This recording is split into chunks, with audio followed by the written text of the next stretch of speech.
مردوں میں ایک تکبر دیکھا ہے. کچھ برائیاں عورتوں میں ہوتی ہیں, کچھ مردوں میں ہوتی ہیں.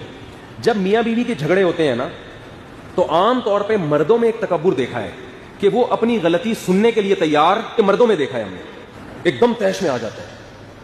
مجھے یہیں سے اندازہ ہو جاتا ہے کہ اس میں کیا ہے, تکبر. او بھائی تو سن تو لے, ہم تب کو الزام تھوڑی لگا رہے ہیں. غصہ کیوں آ رہا ہے آپ کو ایک دم سے, ایک دم جو اپنی بیوی کو آنکھیں دکھانے لگے, اس نے میرے اوپر یہ الزام لگایا.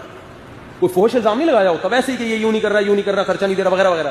تو سن تو لو, آرام سے سنو, ٹھنڈے دل سے. پھر اگر آپ سمجھتے ہو بھائی یہ غلط ہے تو تمیز سے اس کا جواب. لیکن جو غصہ آنا اس کی علامت ہوتی ہے کہ اس نے اپنے بارے میں فرض کیا ہوا ہے کہ میں اتنا نیٹ کلین پیدا ہوا ہوں کہ میرے اوپر انگلی اٹھانے کی جرت کیسے ہوئی.